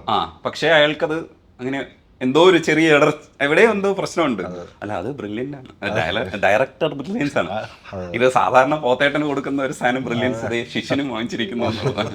ഈ ദിലീഷ് പോത്തൻ എന്ന് പറയുന്ന ആക്ടർ പല രീതിയിൽ ഞങ്ങൾ പല സിനിമകളിലും, അതായത് സക്സസ്ഫുൾ എന്ന് നമ്മൾ വിശേഷിപ്പിക്കാത്ത സിനിമകളിലൊക്കെ ദിലീഷ് ചേട്ടനെ അസാധ്യമായിട്ട് നമ്മൾ കണ്ടിട്ടുണ്ട്. ഈ ദിലീഷ് ചേട്ടൻ എന്ന് പറയുന്നത് അയാളുടെ ബോഡി ലാംഗ്വേജ് ഇല്ലേ, അയാളുടെ ഇരിപ്പില്ലേ, ഇരിക്കുമ്പോൾ അയാൾ ഇരിക്കുന്നതിൻ്റെ ബോഡിയുടെ ഒരു ശ്വാസം ഇല്ലേ, അതും നമ്മൾ അനുഭവിക്കുന്നുണ്ടായിരുന്നു. അത്രയും മൈന്യൂട്ടായിട്ട് ആ ക്യാരക്ടറിനെ നിങ്ങൾ ക്യാമറ ഇങ്ങനെ വെച്ച് ഇങ്ങനെ കറക്റ്റായിട്ട് അവർ രണ്ടുപേരെയും വെച്ച് തന്നില്ലേ. അപ്പോൾ നമ്മൾ അയാളിങ്ങനെ ഒബ്സർവ് ചെയ്തുകൊണ്ടിരിക്കുക. ഇയാളുടെ മാറ്റം ഇല്ലേ, മാറി വരുന്ന സാധനം ആദ്യമൊന്നും നമുക്ക് കറക്റ്റായിട്ട് പിടികിട്ടുന്നില്ല. പക്ഷെ ഒരു പോയിന്റ് എത്തുമ്പോൾ നമുക്ക് മനസ്സിലാവും. പിന്നെ നമുക്ക് സ്ഥിരം സിനിമ കാണുന്നവർക്കറിയാം ഇയാൾ എവിടെയോ ഏതോ പോയിന്റിൽ വെച്ചിട്ട് ഇയാൾ വേറൊരു രീതിയിലേക്ക് ഒരു അവസ്ഥയിലേക്ക് വരുമെന്നുള്ളത്. ശരിക്കും ഒരു ഹീറോ ആകും എന്നുള്ളൊരു തോന്നലുണ്ടാക്കുന്നുണ്ട്. ദിലീഷ് ചേട്ടനെ ഇതിനകത്ത് കാസ്റ്റ് ചെയ്യുന്ന സമയത്ത് പ്രതീക്ഷിച്ചതിനേക്കാളും കൂടുതൽ കിട്ടിയെന്നാണ് ഞാൻ മനസ്സിലാക്കുന്നത്. എങ്ങനെയാണ്? ഇല്ല, പോത്തൻ ഇത് ചെയ്യുന്നു 100% ഉറപ്പുള്ളതാണ്. നമുക്ക് അതിൻ്റെ അകത്ത് കൺഫ്യൂഷൻ ഒന്നും ഇല്ലായിരുന്നു. കാരണം പുള്ളി ഒരു ഡയറക്ടറാണ്, ഒരു സ്റ്റോറി ടെല്ലറാണ്. അപ്പം നമ്മൾ പറയുന്ന കഥകൾ ഭയങ്കര ഇൻറ്റൻസ് ആയിട്ട് അതിൻ്റെ ഇമോഷൻസ് റീഡ് ചെയ്യാൻ പറ്റുന്ന ആളാണ്. പുള്ളി സിനിമ ചെയ്തിട്ടുള്ളതാണ്, ഒത്തിരി ആർട്ടിസ്റ്റിനെ പെർഫോം ചെയ്തിട്ടുള്ളതാണ്. അതുകൊണ്ട് തന്നെ നമുക്ക് ഇതിൽ പോത്തൻ ഞാൻ അസിസ്റ്റൻ്റ് ആയിരുന്നു, കുറേ സംസാരിച്ചിട്ടുള്ള, അല്ലെങ്കിൽ പോത്തനെ അടുത്തറിയാവുന്ന, ഏറെക്കുറെ എനിക്ക് വളരെ അടുപ്പമുള്ള ഒരാളാണ്. അവിടെ പോത്തന് ഇത് പറ്റുമെന്നുള്ളത് 100% ഉറപ്പാണല്ലോ. അതൊരു പോത്തേട്ടനെ വെച്ചൊരു സിനിമ ചെയ്യാൻ വേണ്ടി ചെയ്തില്ല. പോത്തേട്ടനെ സെലക്ട് ചെയ്യുമ്പോൾ നമ്മുടെ ആദ്യത്തെ ഒരു കൺഫ്യൂഷൻ പ്രൊഡക്ഷൻ വൈസ് ഉണ്ടായിരിക്കും. പക്ഷേ ജംഗിലിയിൽ എടുക്കൽ അപ്രോച്ച് ചെയ്തപ്പോൾ ആർട്ടിസ്റ്റ് ലിസ്റ്റുകൾ ഞാൻ എൻ്റെ ചോയ്സായിട്ട് പറഞ്ഞത് പോത്തേൻ്റെ പേര് പറഞ്ഞു. അപ്പോൾ അവിടെ 3-4 പേരുകൾ കൊടുത്തു. അതിൻ്റെ അകത്ത് എൻ്റെ പ്രയോറിറ്റി ഇത് തന്നെയായിരുന്നു. പക്ഷേ ഈ പ്രൊഡക്ഷൻ വൈസ് അവരങ്ങനെ ചിന്തിക്കുന്നില്ല. പക്ഷെ അവിടെ ഒരു കൽപേഷ് എന്ന് പറഞ്ഞൊരു ഉത്തരേന്ത്യൻ മച്ചാനുണ്ട്. പുള്ളി പറഞ്ഞ് ദിലീഷ് പോത്തൻ ഞങ്ങൾ ഹാപ്പിയാണ്. അത് ഭയങ്കര നമ്മളുടെ ഹാപ്പിനെസ് ആണ്. നമുക്ക് 100% വിശ്വാസമുള്ള ഒരു ആർട്ടിസ്റ്റിനെ തന്നെ നമുക്ക് കിട്ടുക. ഞാൻ പറഞ്ഞ വേറെ പുള്ളിയുടെ കഴിവ് വെച്ചിട്ടില്ല. സിനിമ എപ്പോഴും പ്രൊഡ്യൂസ് ചെയ്യാൻ വരുമ്പോൾ ഒരു മാർക്കറ്റ്, അതും ഈ പടത്തിന് അത്യാവശ്യം കാശായിട്ടുണ്ട്. ഇങ്ങനൊരു സിനിമയ്ക്ക് ആവുന്നതിൻ്റെ മേളിൽ കാശായ പടമാണ്. ഇതിൽ എനിക്കൊരു പ്രത്യേകതയും കൂടെ തോന്നിയത്, നിങ്ങളുടെ പല ഡയലോഗ്സും ഇനി ഭാവിയിൽ നമ്മളൊക്കെ ഉപയോഗിക്കാൻ പോകുന്ന കുറേ ഡയലോഗ്സ് ഉണ്ട്, ഹിറ്റ് ഡയലോഗ്സ് ഉണ്ട്. ഇപ്പോൾ പോലീസ് അല്ല പോലീസിങ് എന്ന് പറയുന്നത്, കമ്മ്യൂണിസം പോലീസിങ്ങോട് ഒരുമിച്ച് പോകില്ല എന്ന് പറയുന്ന ഡയലോഗ്, ഇതൊക്കെ പോത്തേട്ടൻ്റെ വായിലൂടെ നമ്മൾ കേട്ടതാണ്, ഇനി ദീർഘകാലം കേൾക്കാൻ പോകുന്നത്. ഒരുപക്ഷെ ഈ ഇതിലെ ഡയലോഗ്സൊക്കെ സത്യത്തിൽ ഭയങ്കര പഞ്ച് ഡയലോഗ്സാണ്. പണ്ടത്തെ കാലഘട്ടത്തിൽ ലൗഡായിട്ട് പറയുന്നത് സെറ്റിലായിട്ട് പറയുന്നതായിട്ടാണ് ഇപ്പോൾ മാറിയിട്ടുള്ളത്. പക്ഷേ ഇതെല്ലാം ഈ കാലഘട്ടത്തിൽ പോപ്പുലർ ആവും. ആ മോഡുലേഷൻസ് ഉണ്ടല്ലോ, ആ മോഡുലേഷൻസിൽ ഇനി വരുന്ന സിനിമകളിലും ഇത്തരം പഞ്ച് ഡയലോഗ്സ് ഈ മോഡുലേഷനിൽ തന്നെ വരും. ഈ ഡയലോഗ് എഴുതുന്ന സമയത്ത് ഇത്രയേറെ പഞ്ച് വരും, ഇത്രയേറെ ഹിറ്റാവും എന്നൊക്കെ പ്രതീക്ഷിച്ചിരുന്നോ? ഇല്ല, നമുക്ക് അതിൽ ഒരു ഡയലോഗ് നമ്മൾ ടീസറി വിട്ട ഡയലോഗ് ഞങ്ങൾക്ക് പ്രതീക്ഷ ഉണ്ടായിരുന്നു. എല്ലാ സ്ഥലത്തും എല്ലാവരും ഏറ്റെടുക്കപ്പെടുന്ന ഒരു ഡയലോഗായിരിക്കും. ഞാൻ ലീവ് എടുത്തിട്ടുള്ള അത്ര സർവീസിനൊക്കെ ആയിട്ടില്ല. അത് നമുക്കൊരു മറ്റേതൊക്കെ ഒരു ക്യാരക്ടർ, അയാൾ അവിടെ ഇരുന്ന് അയാൾക്കൊരു ടെൻഷനുണ്ട് എപ്പോഴും. ഞാൻ പറഞ്ഞില്ല, ഒരു പോലീസുകാരൻ്റെ ആദ്യത്തെ പണി സംരക്ഷിക്കാൻ. ഇവനവിടെ വഴക്കുണ്ടാക്കി ആ സ്ത്രീ ഒരു പരാതി കൊടുത്താൽ ഇയാളുടെയും പണി പോകും എന്ന ഉത്തമ ബോധ്യത്തിൽ ആ ദേഷ്യം വെച്ചിട്ടാണ് പറയുന്നത്. കാരണം അതിനു മുമ്പും രണ്ടിടത്ത് മറ്റേ പിള്ളേരുടെ സ്ഥലത്തും പൊതുവെ റോഷൻ്റെ രീതി ഒരു ലെഫ്റ്റ് എന്നുള്ളതല്ല, ഒരു കമ്മ്യൂണിസ്റ്റ് ആംഗിളുണ്ട്, ആർഗ്യ ചെയ്യുന്നുണ്ട് പിള്ളേരുടെ. അപ്പം ഇയാളത് റീഡ് ചെയ്തിട്ടാണ് കൗണ്ടർ അടിക്കുമ്പോൾ ആ പറയേണ്ടി വരും. അല്ലാതെ അതൊരു പഞ്ച് ഡയലോഗിന് വേണ്ടിയല്ല, സിറ്റുവേഷൻ ഡയലോഗാണ്. അങ്ങേരും വലിയ മനുഷ്യസ്നേഹിയാണ്. ഇവരെ പറഞ്ഞു കൊടുക്കുന്നത് എങ്ങനെയാണ്, രണ്ടും കൂടെ ഒരുമിച്ച് പോകും. ആപ്ലിക്കേഷൻസിനെ കുറിച്ച് പറയുന്നുള്ളൂ. പോലീസിംഗ് എന്ന് പറയുന്നത് സത്യത്തിൽ നമ്മുടെ ഈ നിയമ സംവിധാനത്തിനുള്ളിൽ നിന്ന് ഇംപ്ലിമെൻറ്റേഷൻ ലെവലിലാണ് ഇവർ നിൽക്കുന്നത്.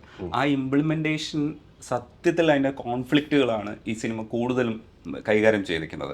എങ്ങനെ ഇംപ്ലിമെൻ്റ് ചെയ്യണമെന്ന് ആ ചെറുപ്പക്കാരന് അറിയില്ല. പക്ഷേ അയാളുടെ മനസ്സിനകത്ത് ഉന്നതമായിട്ടുള്ള ആശയങ്ങളുണ്ട്. അതൊക്കെ ഇങ്ങനെ എക്സിക്യൂട്ട് ചെയ്യണമെന്ന് ആഗ്രഹമുണ്ട്. നമ്മുടെയൊക്കെ ചെറുപ്പകാലം നമ്മൾ ആലോചിക്കും. പക്ഷേ കുറച്ചുകൂടെ പക്വതയോടുകൂടി ചിലപ്പോൾ നമ്മൾ ആർഗ്യൂ ചെയ്യുന്നതൊക്കെ മതിയാക്കി ചില സിറ്റുവേഷൻസിലൊക്കെ റിക്വസ്റ്റ് ചെയ്യുന്ന അല്ലെങ്കിൽ പുറകോട്ട് നിന്ന് ഭാഷ നന്നായി പ്രയോഗിക്കുന്ന അവസ്ഥയ്ക്ക് എത്തും. ഇതാണ് എക്സ്പീരിയൻസിൻ്റെ ബലം എന്ന് പറയുന്നത്. ആ എക്സ്പീരിയൻസിനെ വളരെ കൃത്യമായിട്ട് കൊണ്ടുവന്ന് പ്ലേസ് ചെയ്തിട്ടുണ്ട് നിങ്ങളുടെ തിരക്കഥ.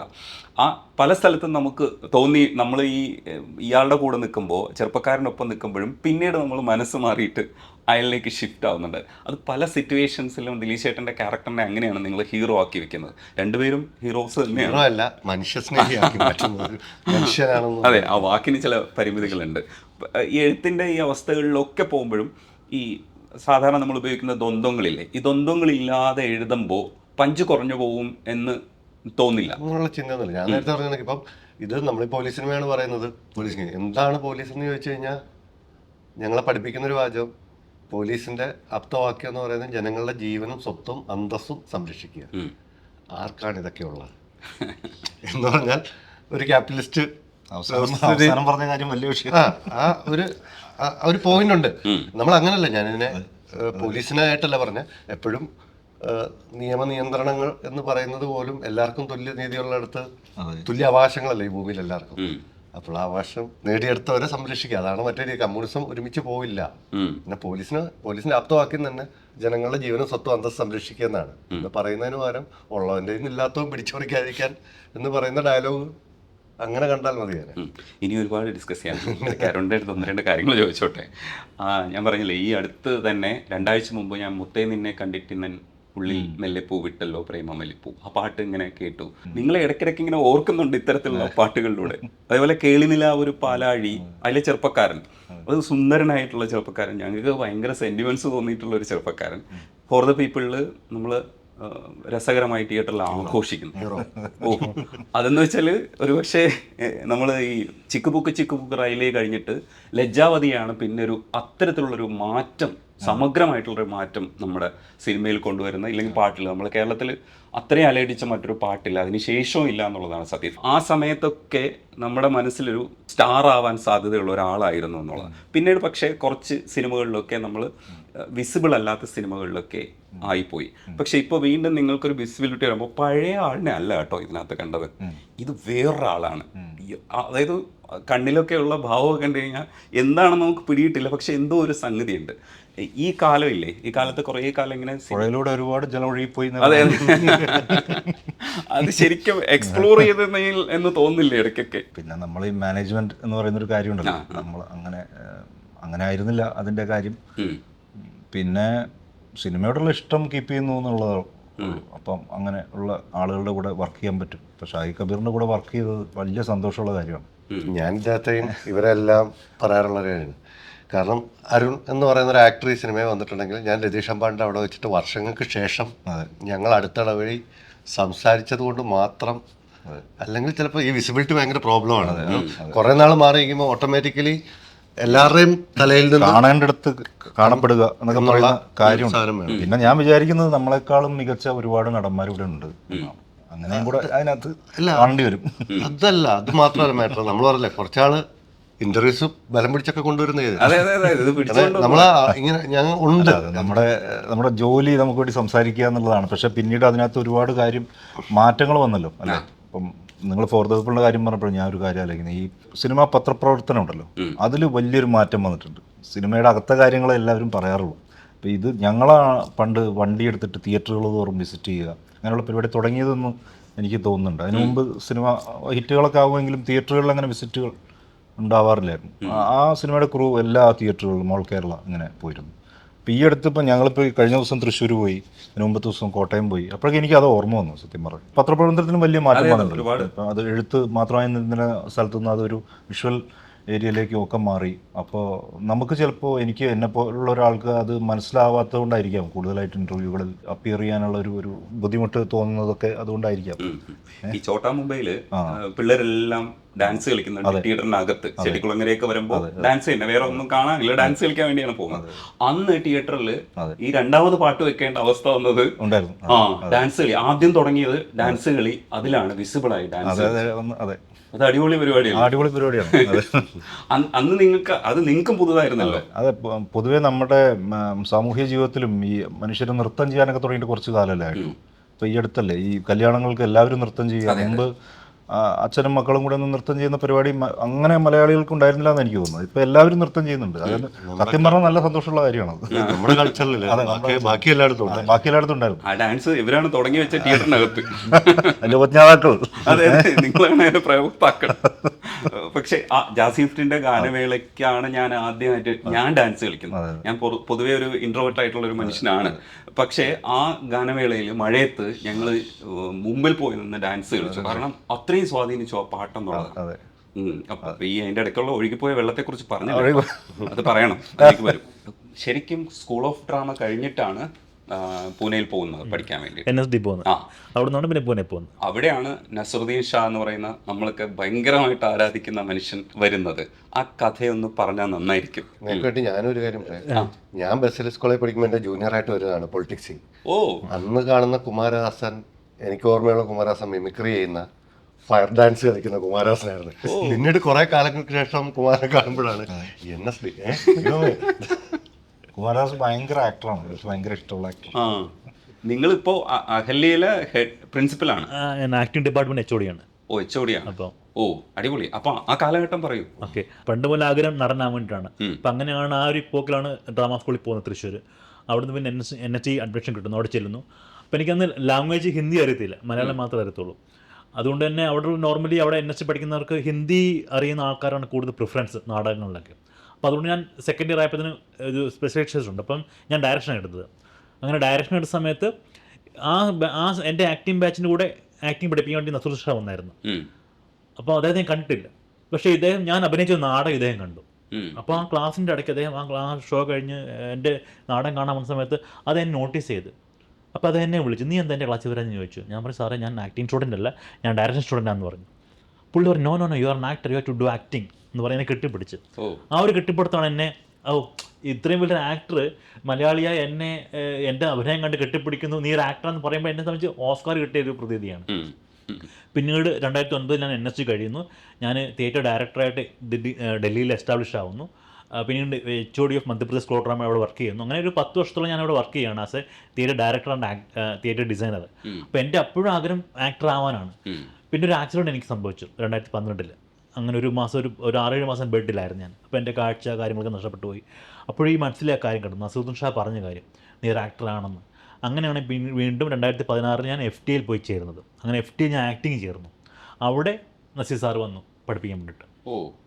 അങ്ങനെ അദ്ദേഹത്തോട് ഇക്കാര്യം, സാറ് കാരണമാണ് ഇവിടെ വന്നത്, അപ്പോൾ സാറിനെ പഠിപ്പിക്കണം. അങ്ങനെ ഞങ്ങൾ ഒരു ഓൾമോസ്റ്റ് 1.5 ഇയർ അദ്ദേഹം ഞങ്ങൾക്ക് എല്ലാ വീക്കിലും വന്നിട്ട് അദ്ദേഹത്തിന് സമയമുള്ളപ്പോൾ വന്നിട്ട് ക്ലാസ് എടുക്കും. അങ്ങനെ ഓൾമോസ്റ്റ് 20 ഡേയ്സ് ഞങ്ങൾ പഠിച്ചു. അപ്പം അദ്ദേഹത്തിൻ്റെ മെത്തഡോളജിയാണ് എൻ്റെ ആക്ടിങ് ട്രെയിനിങ് മെത്തഡോളജി. അപ്പം അങ്ങനെയാണ് ബിക്കം ആക്ടിങ് ട്രെയിനറായി മാറുന്നതും ആക്ടറായി മാറുന്നതും. ഇതാണ് ഒരു ഷോർട്ട് ഫോം ഓഫ് കഥ. കുറേ ഉണ്ട്, വലിയ കഥയാണ്. അപ്പോൾ അതിനെ പെട്ടെന്ന് ട്രെയിനറായിട്ട് പറഞ്ഞാണ് ഞാൻ. ഈ പുലിയാണ് നിങ്ങൾ പിടിച്ചോണ്ട് വന്നിട്ട് ഒരു പോലീസുകാരനാക്കിയത്. പക്ഷേ കുമാരസന്ത് സ്റ്റാർ ആയാലും ആദ്യമായി ക്യാമറയ്ക്ക് മുമ്പിൽ നിന്ന് എൻ്റെ മുമ്പിൽ. അതെ, ഞങ്ങൾ 2001 ഞാൻ ഷായി ആദ്യമായി ഈ നടനെ തിരിച്ചറിഞ്ഞത് ഞാൻ 2001 അപ്പോൾ 2001 കോടതി പീപ്പിൾ ഇറങ്ങുന്നത്. ആ സമയത്ത് അദ്ദേഹത്തിന്റെ സിനിമ കളിക്കുമ്പോൾ ഞങ്ങളോട് പഠിച്ചുകൊണ്ടിരിക്കുക സ്കൂളിൽ. അപ്പോൾ ഷാഹിന്റെ ഒരു വർഷം സീനിയറാണ്. അപ്പം ആ കോളേജിൽ ഒരു കലാസംഘമുണ്ട്, കൂട്ടായ്മ. അപ്പം അന്ന് ഷാഹിയുടെ ഒക്കെ നേതൃത്വത്തിൽ ഒരു ഷോർട്ട് ഫിലിം ചെയ്യുന്നു. അപ്പം ഞാൻ ഫസ്റ്റ് ഇയർ ആണ്, ഷാഹി സെക്കൻഡ് ഇയർ.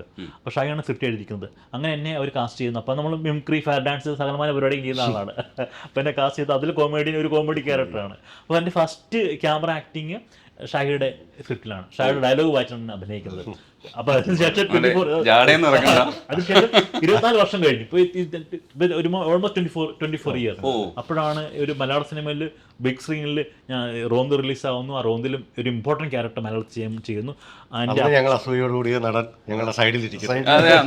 അതുമാത്രമല്ല, ഇത്രയും ആക്ടിങ് ഒരു കരിയറിൽ എൻ്റെ അച്ഛനും അമ്മയായിട്ട് പോയിട്ട് കാണുന്ന സിനിമയാണ് റോന്ത് ആഫ്റ്റർ ആകാശദൂത്. അത് ഭയങ്കര സംഭവമാണ്. അത് കൊള്ളാം. ശരിക്കും ഇതിനകത്ത് ഈ ഡിപ്രഷൻ എന്ന് പറയുന്ന വാക്ക് മലയാളി ഒരുപാട് റോങ് ആയിട്ട് ഉപയോഗിക്കുന്ന ഒരു വാക്കാണ്. മൂഡ് ഓഫ് സിറ്റുവേഷനിൽ പോലും ഞാൻ ഡിപ്രസ്ഡ് ആണെന്ന് പറയാം. ഡിപ്രഷൻ എന്ന് പറയുന്നത് വേറൊരു അവസ്ഥയാണ്, അതൊരു മെഡിക്കൽ കണ്ടീഷനാണ്. ഇതിനെ പറയാതെ തന്നെ ഇതിനകത്ത് പക്ഷേ കൃത്യമായിട്ട് പറഞ്ഞു വെച്ചിട്ടുണ്ട്. ലക്ഷ്മിയുടെ ക്യാരക്ടർ ലക്ഷ്മി അസാധ്യമായിട്ട് ചെയ്തിട്ടുണ്ട് കേട്ടോ, അതിനൊരു കൈഡിയുണ്ട്. പുതിയൊരാളിനെ നമ്മൾ ഇതിനകത്തേക്ക് കൊണ്ടുവരുമ്പോൾ അയാൾ അത്രയും ആക്ടേഴ്സിൻ്റെ കൂടെ പിടിച്ചു നിൽക്കുക എന്നൊക്കെ പറയുന്നത് ഭയങ്കര രസമുള്ളൊരു പരിപാടിയാണ്. ഡിപ്രഷൻ എന്ന് പറയുന്ന വാക്കിനെ കുറിച്ച് അതങ്ങനെ തന്നെ എസ്റ്റാബ്ലിഷ് ചെയ്യേണ്ടതുണ്ട് എന്നതുകൊണ്ടാണോ ശരിക്കും ആ കഥയിൽ അങ്ങനെ തന്നെ അത് കൈകാര്യം ചെയ്ത്? ഇങ്ങനെയുള്ള കാര്യങ്ങളൊന്നും ആഡ് ചെയ്യാൻ വേണ്ടിയില്ല, ഇതൊക്കെ പിന്നീട് നിങ്ങൾ കണ്ടെത്തുന്ന റീഡിംഗ് ആണ്. എന്റെ കഥാപാത്രം അതായിരുന്നു, അങ്ങനെ ഒരു കഥാപാത്രം സൃഷ്ടിച്ചു എന്നുള്ളതല്ലാതെ ഞാൻ അതിനൊരു ഡിപ്രഷൻ മനസ്സിലാക്കി അതൊന്നും എന്റെ പണിയല്ല. ഞാൻ ആ കഥാപാത്രത്തെ ഉണ്ടാക്കി എന്നുള്ളതേ ഉള്ളൂ. ഈ കഥാപാത്രങ്ങളെ ഉണ്ടാക്കുന്നു എന്നുള്ളതല്ലാതെ ഇവര് ഇത്ര മാനസികാവസ്ഥ, ഞാൻ ആൾക്കാരുമായിട്ട് ഇമോഷണലി കമ്മ്യൂണിക്കേറ്റ് ചെയ്യണം കഥ എന്നുള്ള രീതിയിൽ ഉണ്ടാക്കുന്ന കഥാപാത്രങ്ങളാണ്. കഥാപാത്രങ്ങളുടെയൊക്കെ മാനസികാവസ്ഥ അതുമായിട്ട് എത്രത്തോളം ബന്ധപ്പെട്ടിരിക്കുന്നു, മനുഷ്യരെങ്ങനെയാണ് നമ്മൾ വായിക്കേണ്ടതെന്നൊക്കെ പറയുന്നില്ലേ, അതിലേക്കൊക്കെ ചൂണ്ടുന്നതായിരുന്നു. അസാധ്യമായിരുന്നു. ഇത് ഞാനിപ്പോൾ പറഞ്ഞ കണക്ക് ഒരു പരിധിവരെ എനിക്ക് ഹെൽപ്പ് ചെയ്തൊരു സാധനമുണ്ട്. ഒരു ട്രാൻസാക്ഷണൽ അനാലിസിസ് എന്ന് പറഞ്ഞൊരു കോഴ്സ് ഉണ്ട്, കേട്ടിട്ടുണ്ട്? അപ്പോൾ ഞാൻ കോളേജിൽ പഠിക്കുമ്പോൾ ഒരു അന്തർമുഖനായിരുന്ന സമയത്ത് എൻ്റെ ഒരു ചിറ്റപ്പൻ ഇങ്ങനൊരു ക്ലാസ്സിന് കൊണ്ട് കൗൺസിലിംഗ് ഒന്നുമല്ല, അതൊരു സിദ്ധാർത്ഥൻ എന്ന് പറഞ്ഞൊരു സാറായിരുന്നു. എനിക്ക് തോന്നുന്നു എസ് എൻ കോളേജ് ഫിലോസഫിയുടെ HOD ഒക്കെ ആയിരുന്നു. പുള്ളി എടുക്കുന്നൊരു ക്ലാസ്സാണ്. കുറേ പ്രായമുള്ള ആയ ആൾക്കാരുടെ ഞാനിരിക്കുകയാണ്. അപ്പം പുള്ളി ആ തിയറി 2 ദിവസം പഠിപ്പിക്കുകയാണ്, അല്ലാതെ നമ്മളെ കൗൺസിലിംഗ് അല്ല, ഒരു തിയറി പഠിപ്പിച്ചു തരാണ്. അപ്പോൾ അത് പഠിച്ചു കഴിഞ്ഞപ്പോഴാണ് നമ്മൾ ഈ വിനിമയ അപഗ്രഥനം എന്ന് പറയുന്നൊരു സാധനമുണ്ട്. മനുഷ്യർ വാക്കുകൾ കൊണ്ടല്ല ശരീരം കൊണ്ട് സംസാരിക്കും, അവരുടെ ഉള്ളിൽ ഇമോഷൻസ് കമ്മ്യൂണിക്കേറ്റ് ചെയ്യും. അപ്പോൾ അതൊക്കെ എൻ്റെ എഴുത്തിന് അങ്ങനെയും ഇപ്പം ഒരു ആർട്ടിസ്റ്റ് പെർഫോം ചെയ്യുമ്പോൾ അങ്ങനെയും എനിക്ക് കാണാൻ പറ്റുന്നു.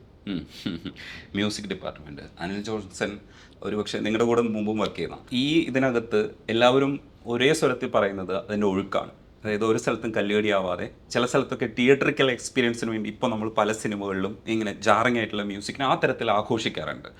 പക്ഷേ ഇതിനകത്ത് അത് ആഘോഷമല്ല, സിനിമ കണ്ടു കഴിയുമ്പോഴാണ് നമ്മൾ റിയലൈസ് ചെയ്യുന്നത് അയ്യോ ഇതിനകത്ത് അങ്ങനെ ഒരു സ്കോർ ഇങ്ങനെ പോയിട്ടുണ്ടായിരുന്നു എന്നുള്ളത്. സിനിമ കഴിയുമ്പോൾ ഈ സ്ക്രീനിൽ ടൈറ്റിൽ വരുന്ന സമയത്താണ് നമ്മൾ ആ സ്കോറിങ് ഇങ്ങനെ ഇടിച്ചു നിൽക്കുന്നത് നമ്മൾ മനസ്സിലാക്കുന്നത്. പക്ഷെ അതുവരെ സ്കോറിങ് ഉണ്ടായിരുന്നു, പക്ഷെ പല സ്ഥലത്തും നമ്മൾ സ്കോറിങ് അല്ല ശ്രദ്ധിച്ചിട്ടുള്ളത്. ഈ ചില സ്ഥലത്തൊക്കെ പേടിപ്പിക്കുന്ന അവസ്ഥകളുള്ളപ്പോഴും ആ സീനിലാണ് നമ്മളിങ്ങനെ നോക്കിക്കൊണ്ടിരിക്കുന്നത്. ഉണ്ട് സ്കോറിങ് ഉണ്ട്, പക്ഷെ ചില സിനിമകളിലൊക്കെ ആ സ്കോറിങ് കൊണ്ടാണ് നമ്മളിങ്ങനെ ഇതാവുന്നത്. പക്ഷെ ആ സീൻ അത്രയും ഡെപ്ത് ഉള്ളതുകൊണ്ടായിരിക്കാം, ഒരുപക്ഷെ അങ്ങനെ നമുക്ക് ഫീൽ ചെയ്തതുകൊണ്ടായിരിക്കാം ഈ സ്കോറിങ് കൂടെ ഒഴുകി പോകുന്നുണ്ടായിരുന്നു. അത് എത്രത്തോളം ശ്രദ്ധിച്ച് ആണ് ചെയ്തിരിക്കുന്നത്? ഇല്ല, ഇത് ശ്രദ്ധയുടെ അല്ല. ബേസിക്കലി എനിക്ക് ഞാൻ കഴിഞ്ഞിടയ്ക്ക് ഞങ്ങളുടെ സംസാരത്തിൽ പറയാറുണ്ട്, എനിക്ക് ലൗഡ് സൗണ്ട് കേട്ടോണ്ടിരിക്കാൻ പറ്റാത്ത ആളാണ്. എനിക്ക് അത്തരം സിനിമകൾ മ്യൂസിക് കാരണം ഞാൻ ഇറങ്ങി പോന്നിട്ടുള്ള സിനിമകളുണ്ട് ലൗഡ് സൗണ്ട്.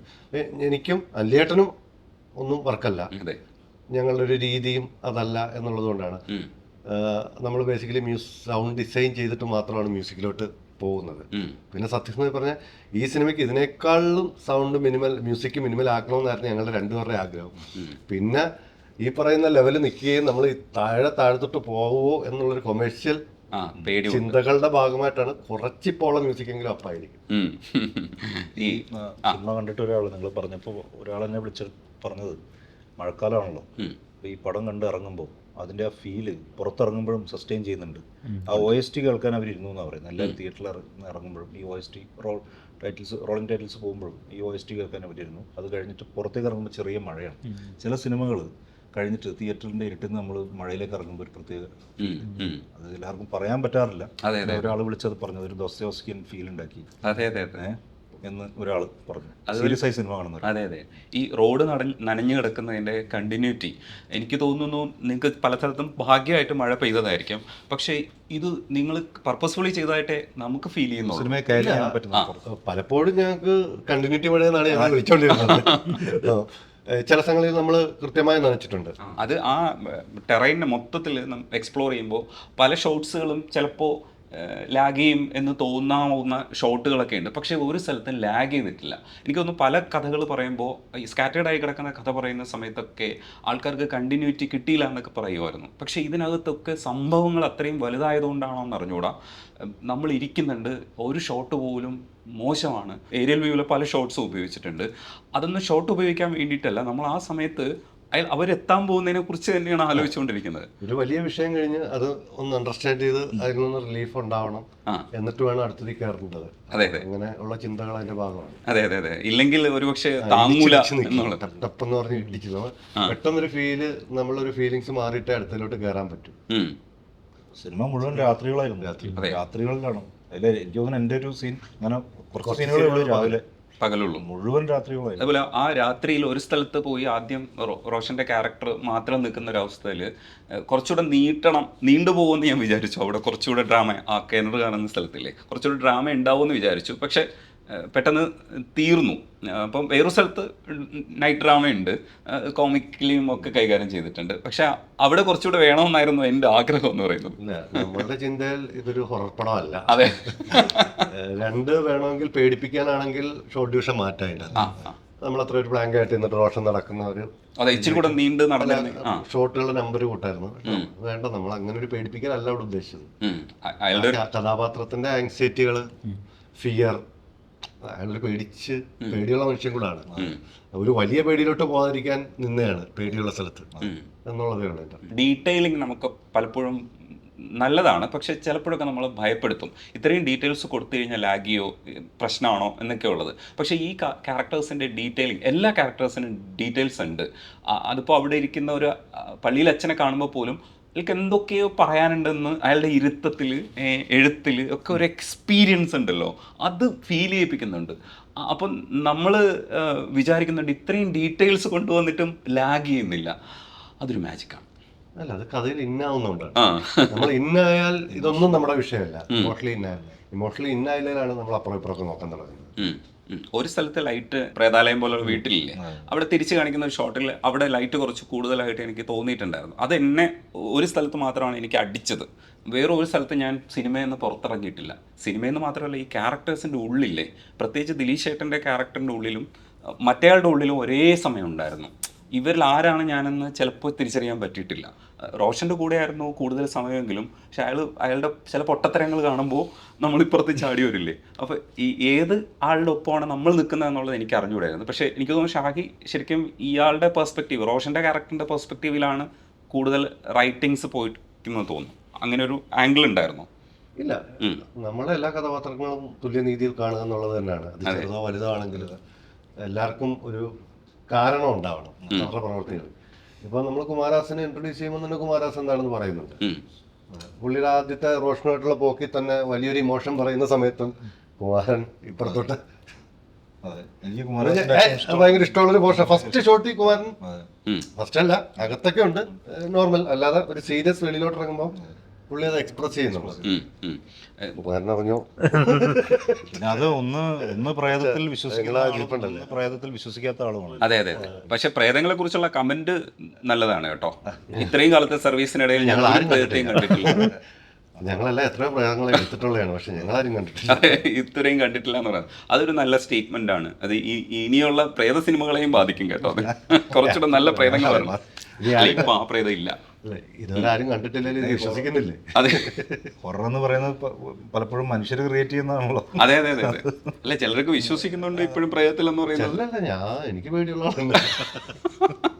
ഇതൊരിക്കലും കണ്ടിട്ടില്ലെങ്കിലും പേടിയുണ്ടെന്ന് വായിച്ച് നമ്മൾ വെച്ചിരിക്കുമല്ലോ, നമ്മളെവിടെ ചെറുപ്പത്തിലേ കയറ്റി വെച്ചിരിക്കുന്ന ഒരു സാധനമാണ്. പക്ഷെ വെള്ളസാരി കൊടുത്ത പ്രേതം പോയില്ലേ? ഇതൊക്കെ മാറുമല്ലോ. ഇപ്പൊ വേറെ ചില സൈക്കോളജിക്കൽ ആസ്പെക്ട്സ് വെച്ചിട്ടാണ് സിനിമയിൽ സൃഷ്ടിക്കപ്പെട്ടതാണ്. കാരണം ബ്ലാക്ക് ആൻഡ് വൈറ്റ് സിനിമയിൽ പ്രേതത്തെ കാണിക്കുമെങ്കിൽ കറുത്ത സാരി എടുത്താൽ രാത്രി കാണിക്കാൻ പറ്റില്ല. അതുകൊണ്ടൊരു വെള്ള സാരി എടുത്തു. പിന്നെ മലയാള സിനിമ കളറായപ്പോഴും ആ വെള്ള സാരി കണ്ടിന്യൂ ചെയ്താൽ രഹസ്യം പുറത്തായി. ശരിക്കും ഇൻസ്റ്റിറ്റ്യൂട്ടിൽ ഇപ്പോൾ അഹല്യയിൽ എന്തൊക്കെയാണ് പരിപാടികൾ, ആക്ടിവിറ്റീസ്? അഹല്യ ഫിലിം മേക്കിംഗ് കോഴ്സുണ്ട്. അപ്പോൾ ഒരു ഡയറക്ഷൻ, എല്ലാ സിനിമയുടെ എല്ലാ area, direction, acting, editing, sound, എല്ലാ കോഴ്സും ഉണ്ട്. ആകപ്പാട് യൂണിവേഴ്സിറ്റി അംഗീകൃത ഡിപ്ലോമ സർട്ടിഫിക്കറ്റ് ഉള്ള ഒരേ ഒരു ക്യാമ്പസ് ഇപ്പം അല്ലേ? മറ്റത് ഉണ്ട്, കേരളത്തിലുണ്ട്. അതല്ലാതെ ഒരു പ്രൈവറ്റ് കോളേജുകളിൽ ഒരു സർട്ടിഫൈഡ് കോഴ്സ് അടുത്ത ഹയർ സ്റ്റഡീസിന് പോകുന്ന ഒരു കോഴ്സ് അത് മാത്രം. ഈ ഒഴിവു ദിവസത്തെ കളിയിലുള്ള അഭിജ അവിടെയാണ്. ഞാനും ഉണ്ട്, അഭിജയുണ്ട്. ഞങ്ങൾ രണ്ടുപേരും നോർമലി ഇപ്പോൾ ആക്ടിങ് ട്രെയിനേഴ്സ് പലപ്പോഴും ഒരു ട്രെയിൻഡ് ആക്ടേഴ്സ് ആയിരിക്കത്തില്ല, പിന്നെ അവർ ആക്ടേഴ്സും ആയിരിക്കത്തില്ല സിനിമയിൽ വർക്ക് ചെയ്യുന്നത്. അപ്പോൾ ഞങ്ങൾ രണ്ടും ട്രെയിൻഡ് ആക്ടേഴ്സാണ്, ഞങ്ങൾ വർക്കിംഗ് ആക്ടേഴ്സാണ്. ഞങ്ങൾ രണ്ടുമാണ് ഈ കോഴ്സ് റൺ ചെയ്യിക്കുന്നത്. ഈ ഒഴുകിപ്പോയ വെള്ളത്തെക്കുറിച്ച് മാത്രം പറഞ്ഞില്ല. ഈ കുറേ ഇടയ്ക്കിടയ്ക്ക് പടങ്ങളിലും കാണുന്നുണ്ടായിരുന്നു. പക്ഷേ ഇത് അങ്ങനെ തന്നെ ഈ കാലഘട്ടത്തിൻ്റെ ഒരു മാർക്കറ്റിംഗ് സ്ട്രാറ്റജിയിലോ ഇല്ലെങ്കിൽ ചാൻസ് ചോദിക്കാനുള്ള എവിടെയാണ് നമ്മൾ കുറച്ചുകൂടെ വിസിബിൾ ആവാതെ പോയെന്നാണ് വിശ്വസിക്കുന്നത്? അല്ല, അങ്ങനെ അതിനെ ഞാൻ പറഞ്ഞില്ലേ, അത് ഇങ്ങനെ നമ്മൾ ലോജിക്കലി അങ്ങനെ ഇങ്ങനെ മുറിച്ച് നോക്കിയിട്ടില്ല. മുറിച്ച് നോക്കാൻ തയ്യാറുമല്ല. ഇത് പോകണമെങ്കിൽ പോഴിക്ക് പോകണം. അതാണ് അരുണിന്റെ ശരിക്കുള്ള പ്രൊഫഷൻ എന്താ? ഇത് തന്നെയാണ്. പ്രൊഫഷണലിസത്തിന് ഓരോരുത്തർക്കും ഓരോ തോതുണ്ട്.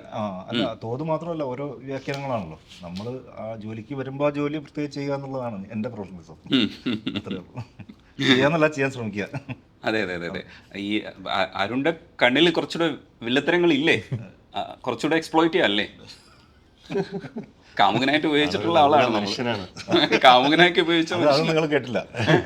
ഒരു നല്ല മനുഷ്യനാണ്, എന്തിനാണ് അയാളെ ക്രൂഡാക്കുന്നത്? നല്ല മനുഷ്യനാണെന്ന് എല്ലാം ഉണ്ടാവും ഷാഹിന്റെ ക്യാരക്ടറിനെ പോലെ. ഈ ഇലവീഴാം പുഞ്ചിറ എടുക്കുന്ന സമയത്ത് തിയേറ്ററിൽ റിലീസാവുന്ന സമയത്ത് നമുക്കൊരു ടെൻഷൻ ഉണ്ടാവും. കാരണം കമേഴ്സ്യൽ വാല്യൂസ് ഉള്ള സിനിമകൾ നമ്മൾ വേറൊരു ആസ്പെക്റ്റിൽ ചെയ്ത ആൾക്കാരാണ്. നിങ്ങളുടെ എഴുതുന്ന സിനിമകളും മറ്റ് ഡയറക്ടേഴ്സ് ചെയ്യുന്ന സമയത്ത് തിയേറ്ററിൽ വൻ വിജയമാവുന്നതാണ്. പക്ഷേ ഇലവീഴാം പുഞ്ചിറ വന്ന് പ്ലേസ് ചെയ്യപ്പെടുമ്പോൾ എന്തായിരുന്നു മനസ്സിൽ ആ കാലഘട്ടത്തിൽ? അപ്പോൾ എന്തായിരുന്നു ചിന്തിച്ചിരുന്നത്? ഒന്നുമില്ല, ഇതും അതേ കണക്ക് തന്നെ കണ്ടിട്ടുള്ളൂ. ഞങ്ങളിതിൻ്റെ അകത്ത് ജനം ഇത്രയും ഏറ്റെടുക്കുമെന്നൊരു ഹൈ ഞാൻ ചിന്തിച്ചിട്ടില്ല.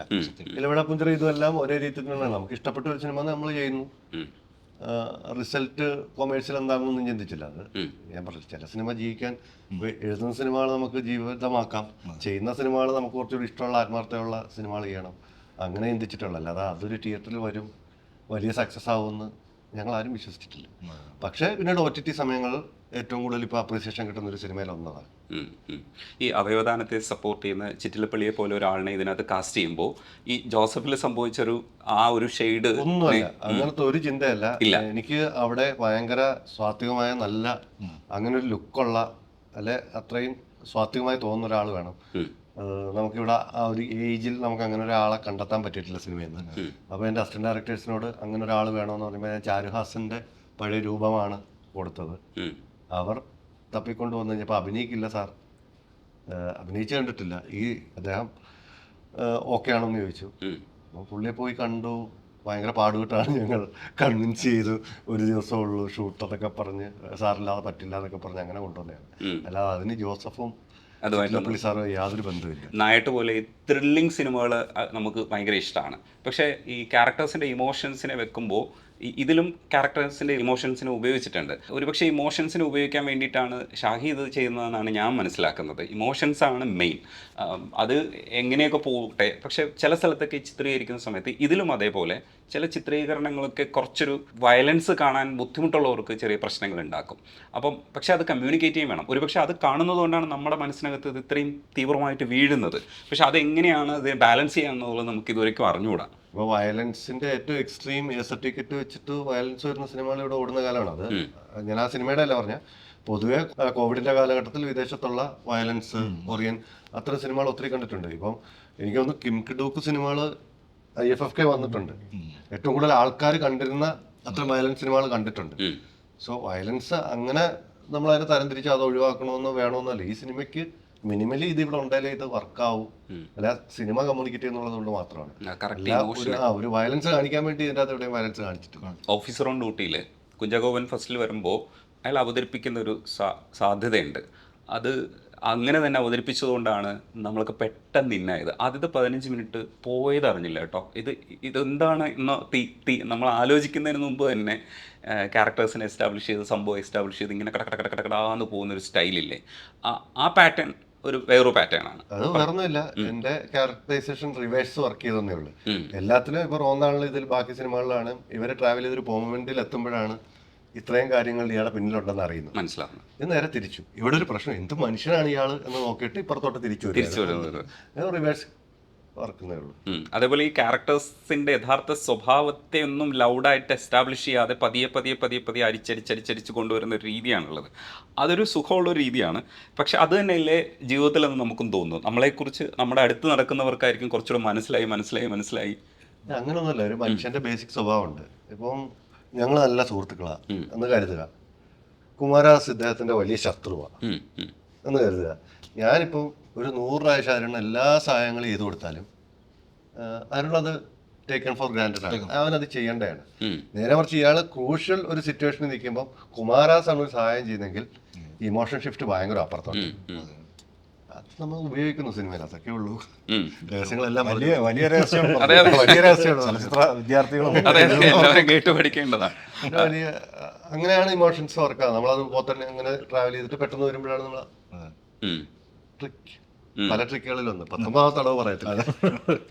പക്ഷെ ദിലീഷ് ചേട്ടൻ സെറ്റിൽ നിൽക്കുമ്പോൾ കുറച്ച് കൈവറയൊക്കെ ഉണ്ടാവില്ലേ? ഇല്ല, അങ്ങനൊന്നുമില്ല. പോത്തേട്ടൻ സെറ്റിൽ കാണുന്നില്ല. പോത്തേട്ടൻ നമ്മുടെ വന്നിട്ട് എന്തിനാടാ അങ്ങനെ പോത്തേട്ടൻ്റെ കാര്യമല്ലാതെ, അഭിനയത്തിന്റെ കാര്യമല്ലാതെ പോത്തേട്ടൻ വേറെ ഒന്നിലും ഇടപെടാത്ത പുള്ളി മോണിറ്റർ നോക്കാറില്ലല്ലോ. വളരെ വളരെ റയർ 1-2 പ്രാവശ്യം പുള്ളിക്ക് എന്തെങ്കിലും കണ്ടിന്യൂറ്ററോ പറ്റിയിട്ടുണ്ടെന്ന് പുള്ളിക്ക് കൺഫ്യൂഷൻ അടിക്കുമ്പോൾ ഒന്ന് നോക്കാറില്ല. ഒരു ഡയലോഗിനെ എക്സ്റ്റെൻഡ് ചെയ്തിട്ട് കുറച്ച് ഒരു ഡയലോഗില്ല, ഒരു മെയിൻ ഒരു ഡയലോഗിനിടയ്ക്ക് ഞാൻ ഇങ്ങനെ ഒരു ഡയലോഗ് കൂടെ പറഞ്ഞോട്ടെ എന്ന് ചോദിക്കുന്നത്. പുള്ളി പറഞ്ഞു കഴിഞ്ഞപ്പോൾ ഞാൻ പറഞ്ഞു ഇതിന്റെ പോലെ ഇത് ഇതല്ലേ പറയേണ്ടത്. ഇതല്ലേ പറയേണ്ടത്. ഒരു ഡയലോഗ് എൻ്റെ ഇൻ ബിറ്റ്വീൻ പുള്ളി അതാ സെറ്റ് വന്ന് അഭിനയിക്കുന്നതിനിടെ ഞാൻ ഇങ്ങനെ പറഞ്ഞാൽ കുഴപ്പമുണ്ടോ എന്നാണ് ചോദിക്കുന്നത്. അല്ലാതെ ഞാനിത് അങ്ങനല്ല, ഞാനിത് പറഞ്ഞാൽ കുഴപ്പമുണ്ടോ നിനക്ക് എന്നുള്ള രീതിയിലുള്ള അങ്ങനെയാണ് പോത്തേട്ടൻ നമ്മളെ ഡീൽ ചെയ്യുന്നത്. പോത്തേട്ടൻ എത്രത്തോളം സ്വാധീനിച്ചിട്ടുണ്ട്? തൊണ്ടിമുതൽ കൂടെ ആണല്ലോ. ഫിലിം മേക്കിംഗ് എന്താന്ന് ശരിക്കും ഫസ്റ്റ് ഞാൻ പോത്തേട്ടനോടാണല്ലോ.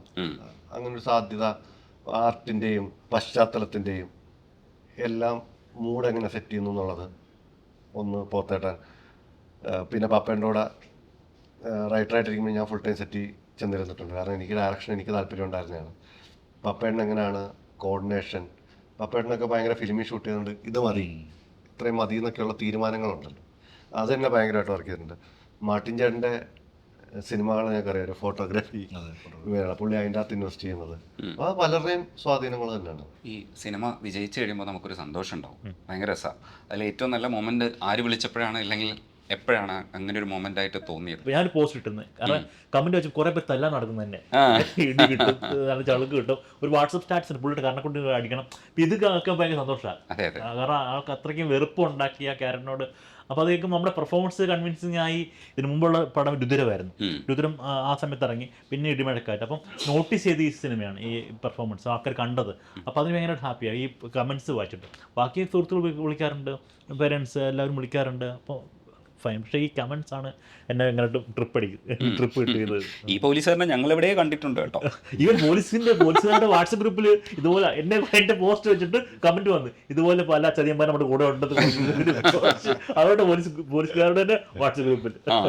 പക്ഷെ ഒരു സീനിൽ പക്ഷേ ഇന്നർ ഷോട്ടില്ലേ, ആ പെൺകുട്ടി അന്വേഷിച്ച് പോകുന്ന സ്ഥലത്ത് അകത്ത് വെച്ചിരിക്കുന്ന ക്യാമറയുടെ കാര്യത്തിൽ ഒരു റിവ്യൂവർ തന്നെ അത് ശരിക്കും പറഞ്ഞിട്ടുണ്ടായിരുന്നു.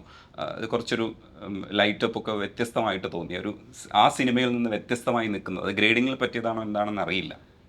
സിനിമയിൽ പലപ്പോഴും പല ബുദ്ധിമുട്ടുകൾ, ചില സ്ഥലങ്ങളിൽ ചില ഷൂട്ടുകളൊക്കെ ചില ദിവസങ്ങളൊക്കെ നമ്മളെ ഡിസ്റ്റർബ് ചെയ്യും. പടങ്ങൾ ഏതെങ്കിലും ഒക്കെ കമ്മിറ്റ് ചെയ്തിട്ടുണ്ടോ? ഇപ്പോൾ വരാൻ പോകുന്നത് ദേവദത്ത് ഷാജി സംവിധാനം ധീരൻ. അതിപ്പോൾ റിലീസ് അതിനെ വെയിറ്റ് ചെയ്തുകൊണ്ടിരിക്കുകയാണ്. അതിന് ഇപ്പോൾ ഇതിൽ പോലീസ് വേഷത്തിന് ഒരുപാട് നല്ല കമൻസ് വരുന്നുണ്ട്. അപ്പോൾ അതിൻ്റെ സന്തോഷം. ദേവദത്ത് എന്തായാലും ധീരനിൽ ഒരു സ്പേസ് തന്നിട്ടുണ്ടാവും. ഒരു ചിരി കാണുമ്പോൾ അങ്ങനെ തോന്നുന്നുണ്ട്. അപ്പോൾ ധീരനാണ് ഇനി വരാനിരിക്കുന്നത് അല്ലേ? ധീരൻ അടിപൊളിയാവട്ടെ. അപ്പോൾ ഈ സിനിമ എല്ലാവരും തിയേറ്ററിൽ പോയി കാണണം. തിയേറ്റർ എക്സ്പീരിയൻസ് ആണ്. മിസ് ചെയ്തിട്ട് പിന്നെ നിങ്ങൾക്ക് കാണാൻ പറ്റില്ല. ഇമോഷണലി ഭയങ്കരമായിട്ട് അതിപ്പോൾ ഞാൻ പെട്ടുപോകാന്ന് പറഞ്ഞാൽ നിങ്ങൾക്ക് മനസ്സിലാവും. അത്യാവശ്യം ചങ്കറപ്പൊക്കെ ഉണ്ട് കേട്ടോ, പക്ഷെ പെട്ടുപോയിട്ടുണ്ട്. അപ്പോൾ നിങ്ങൾ എന്തായാലും കാണണം. അതൊരു വല്ലാത്ത എക്സ്പീരിയൻസ് ആണ്. നന്ദിയുണ്ട് സംസാരിക്കാൻ. Thank you.